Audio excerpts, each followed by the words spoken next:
வணக்கம். ஓசூர் அருகே தொடர்ந்து கள்ளத்தனமாக மது விற்பனை செய்து வரும் 2 தாபா ஓட்டல்களுக்கு தாசில்தார் முன்னிலையில் சீல் வைப்பு. கிருஷ்ணகிரி மாவட்டம் ஓசூர் அடுத்த அழகுபாவி கிராமத்தில் உள்ள பஞ்சாபி தாபா ஓட்டல், குருபராத்தப்பள்ளியில் உள்ள மகாராஷ்டிரா பஞ்சாபி தாபா ஓட்டல் என 2 ஓட்டல்களிலும் பகல், இரவு நேரங்களில் கள்ளத்தனமாக மது பாட்டில்கள் விற்பனை செய்து வருவதாக சூளகிரி போலீசாரும் மதுவிலக்கு அமல் பிரிவு போலீசாரும் பலமுறை வழக்கு பதிவு செய்து சிறைப்படுத்திய போதும் தொடர்ந்து மது விற்பனையை செய்து வந்ததை தொடர்ந்து கிருஷ்ணகிரி மாவட்ட ஆட்சியர் சராயு அவர்களின் உத்தரவின் பேரில் ஆயத்தீர்வைத்துறை, சூளகிரி தாசில்தார் தலைமையிலான வருவாய்த்துறையினர் ஓசூர் டிஎஸ்பி பாபு பிரசாந்த் முன்னிலையில் 2 தாபா ஓட்டல்களையும் மூடி சீல் வைத்தனர். நன்றி.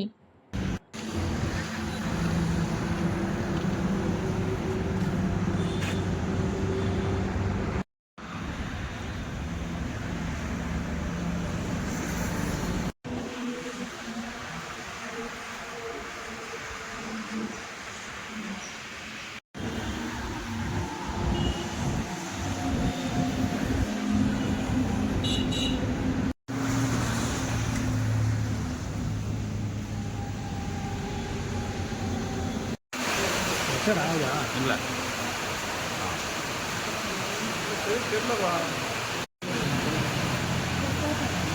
அதை திருப்பவும் முடியாது, ஒன்றும் பண்ண முடியாது. அப்படி தான் தோணுது.